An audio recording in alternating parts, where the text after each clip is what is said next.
like the one of YouTube, like Two women of power. Oh yes.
Yes.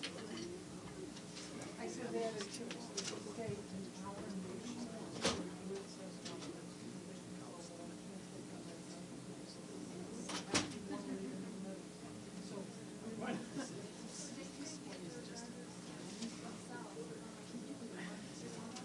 Really?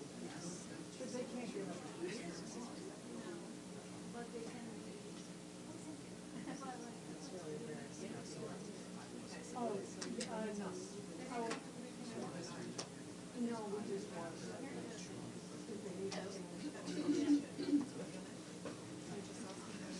It does. That was the show in town.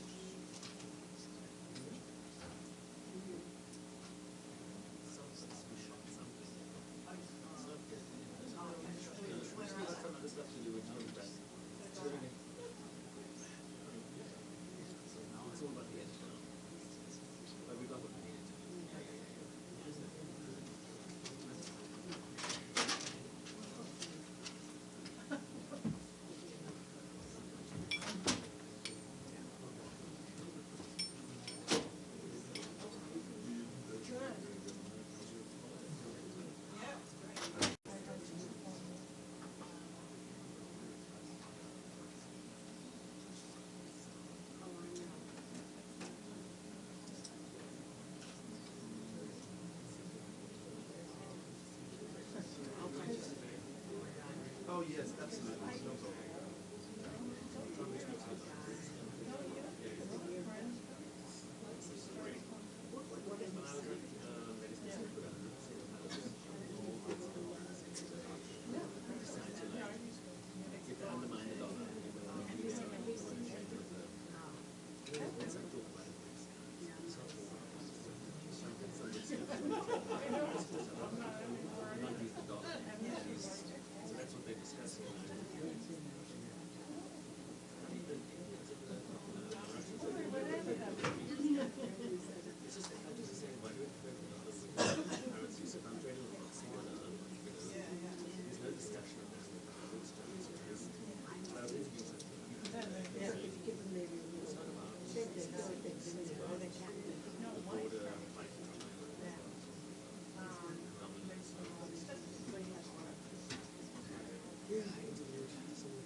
It's not the insult. No, I know. And I'm feeling, I'm very, no cold. But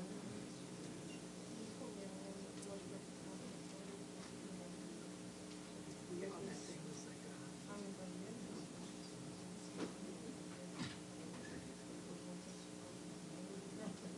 Me too.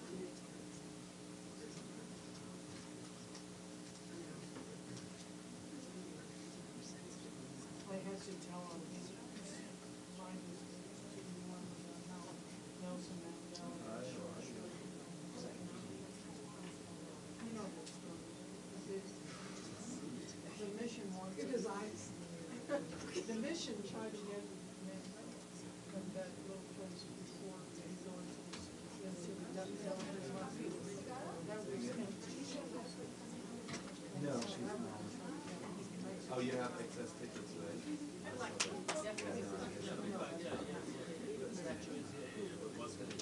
Girlfriend.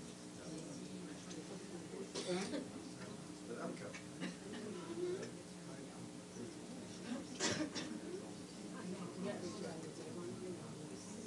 I heard people oh, me too. Yeah, me too. Gold percentage. Yeah, I'm ready to do this.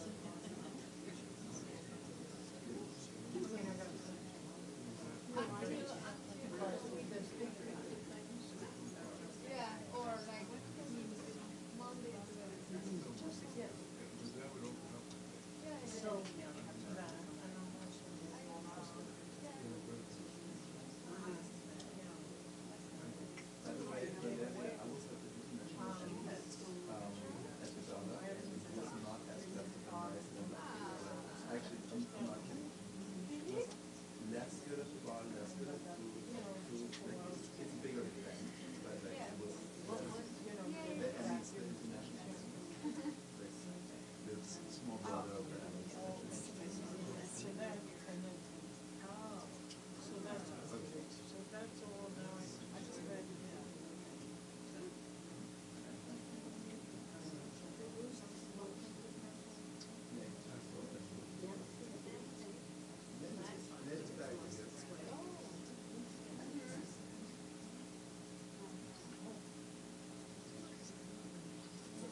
Hello, everybody. Thank you. Thank you. Thank you. I took him back. Good afternoon, everyone. And let me thank all of you for being here. I don't think I've ever seen this room this full. A little scary, I have to admit. Anyway, I'm delighted to see all of you here. So I'd like to go back in history a bit. 2021, March. A few days after I arrived at the United Nations, the United States assumed the presidency of the Security Council. And then here we are nearly 4 years later, just about a month before I depart finally, we assume the same role.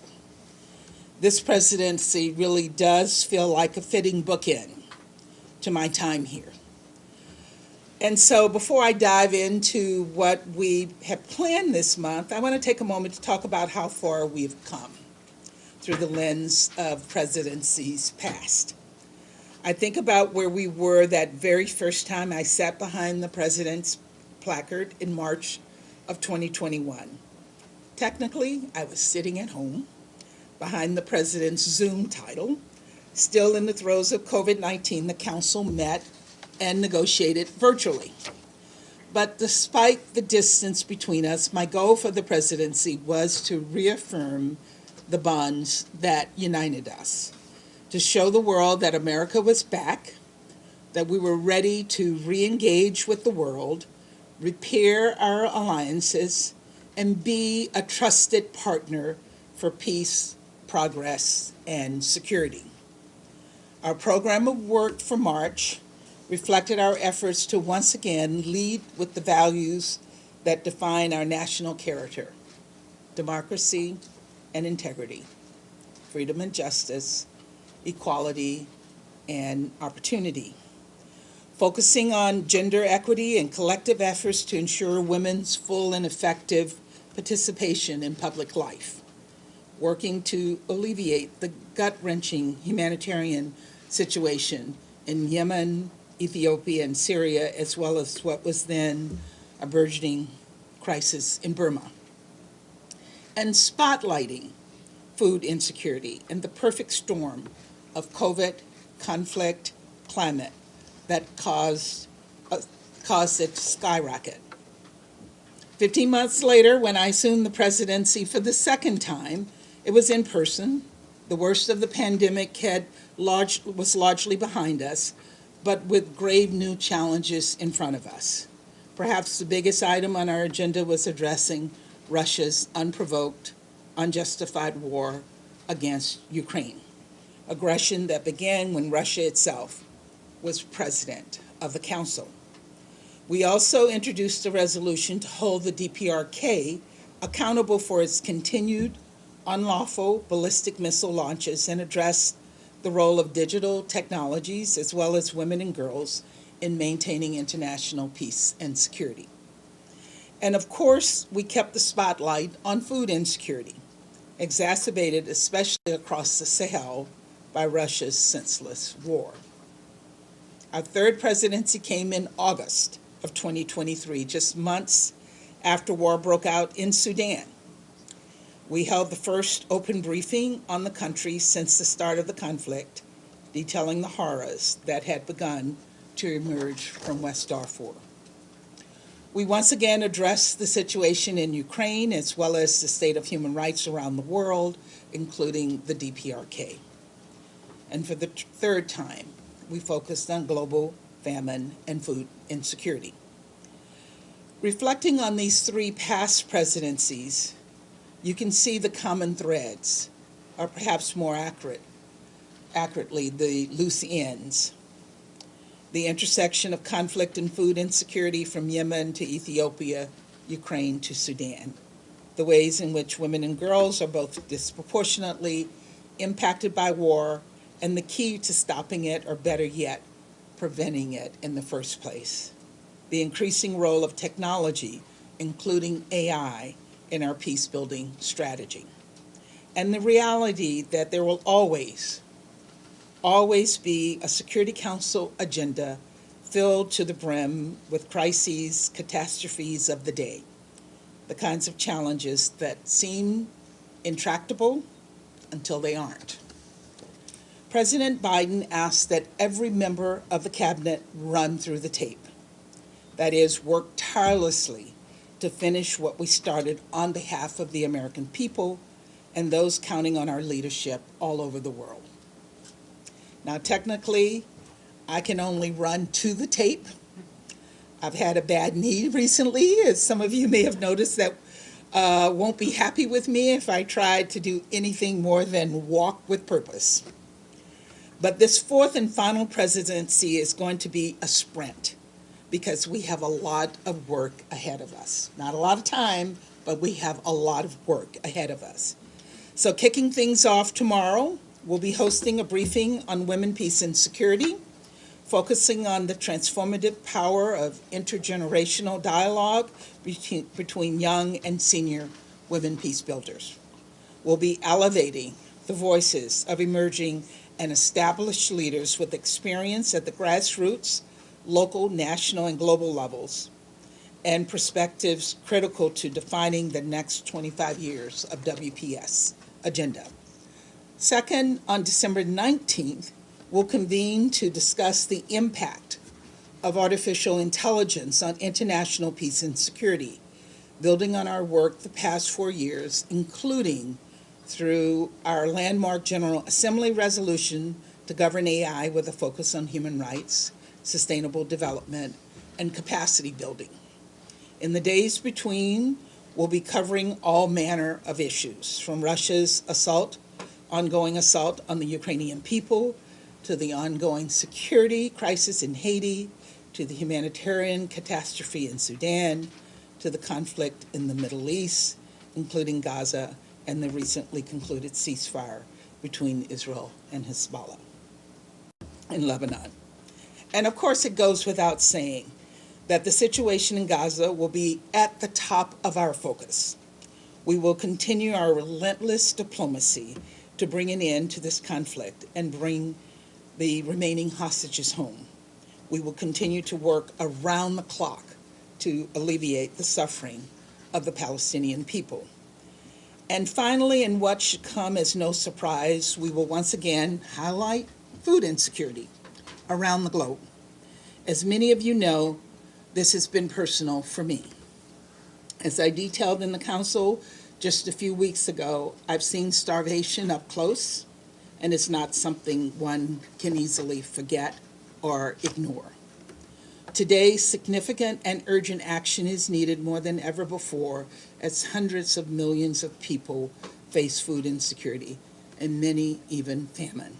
And so the United States will convene a high-level meeting on food insecurity on December 9th, focused on galvanizing actions toward achieving SDG 2, zero hunger.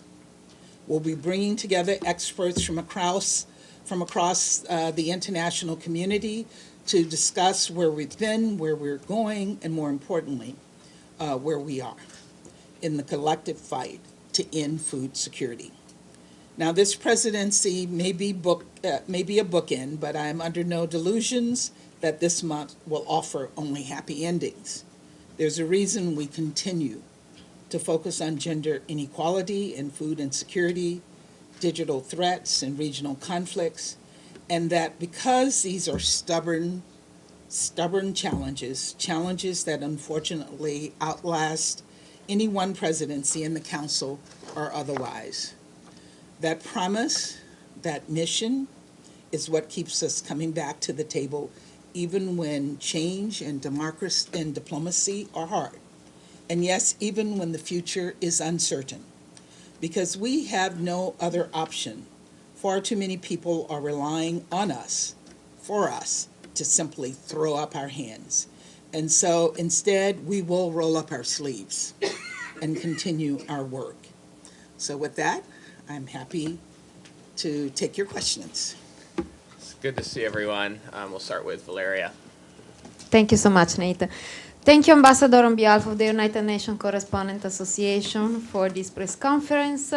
We wish you the best of luck for the month ahead, and I think I express what all my colleagues think, saying thank you for the past 4 years of being open and always available, stopping at a stakeout. We really have appreciated that. So Valeria Robecco from ANSA Newswire. My question is on Syria. What diplomatic margins do you think are there to start negotiation in Syria right now? We have wanted those negotiations to take place for a very, very long time. It is the Assad regime who has ignored Security Council resolutions and refused to come to the table. The current situation on the ground is concerning.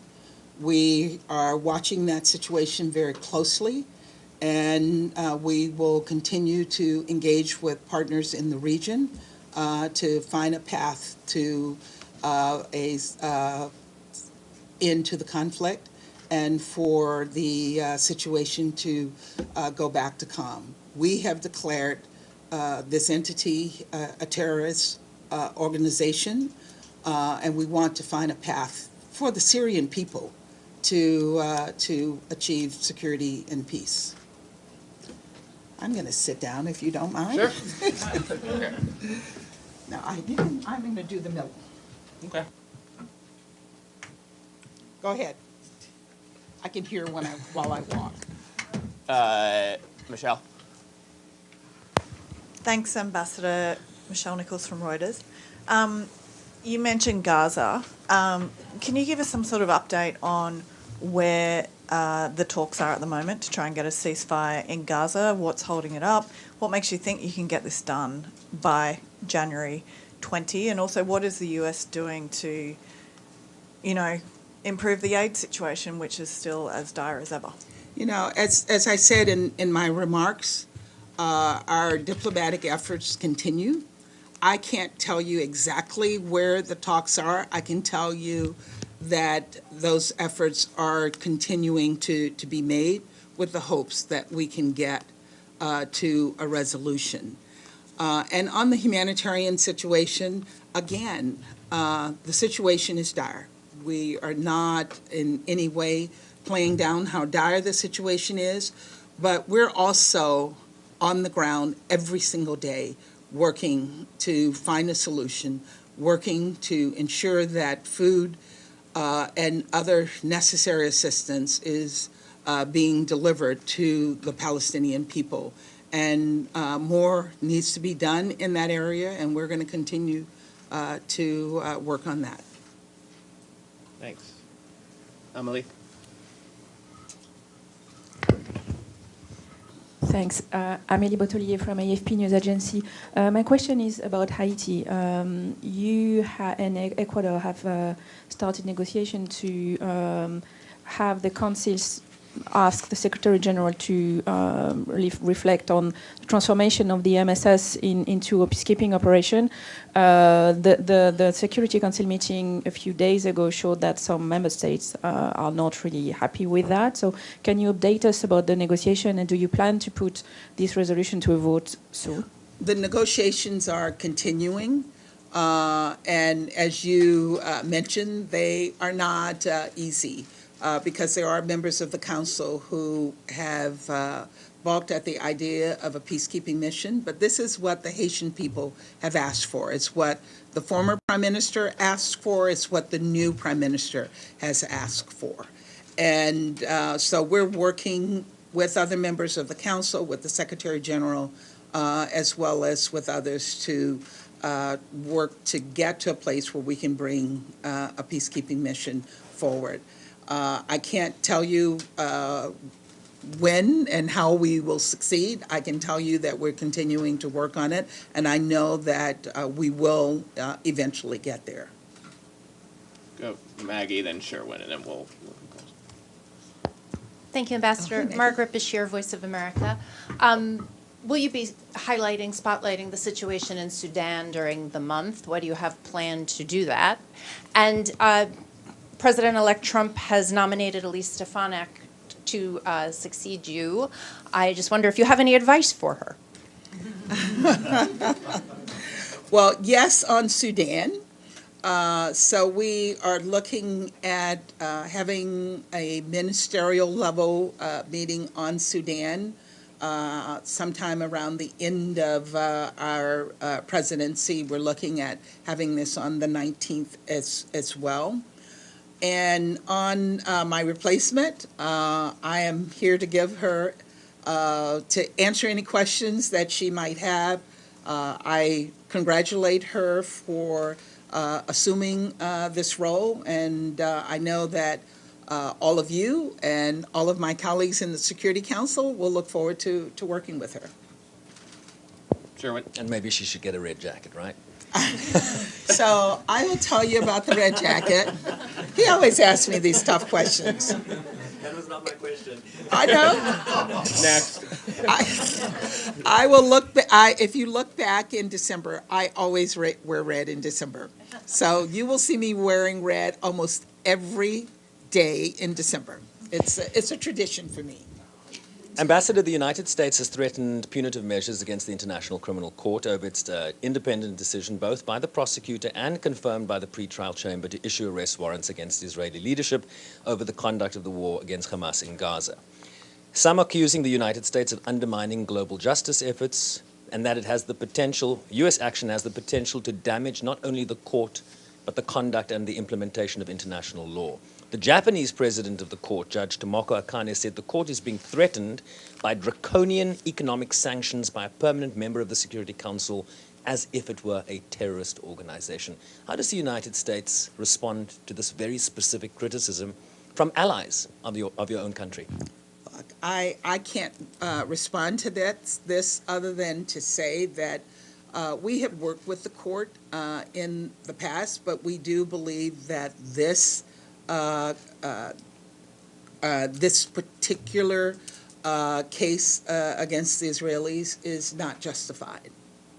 And does that warrant sanctions? Does that warrant punitive measures? Disagreeing with other institutions, allies? I mean, there have been specific countries named by certain Republican senators, including Canada, France, the United Kingdom.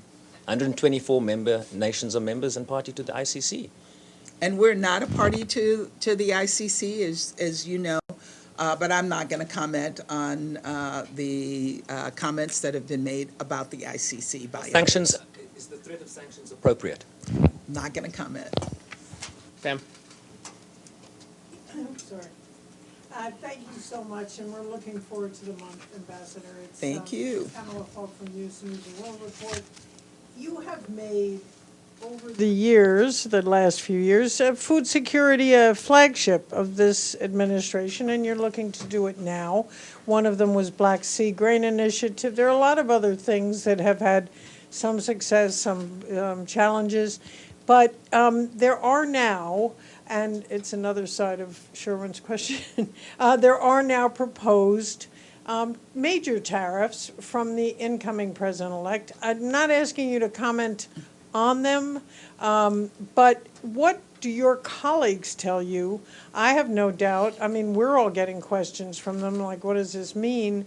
Do you have concerns about supply chains with the tariffs, I mean, with the new tariff proposals? And what are your colleagues saying to you about their concerns about what's up next? Thank you. Well, it hasn't been raised yet by my colleagues. I think your question might inspire them to raise this. But look, we have accomplished a significant amount on food security. We got 120 countries to sign on to a roadmap to deal with issues of food security.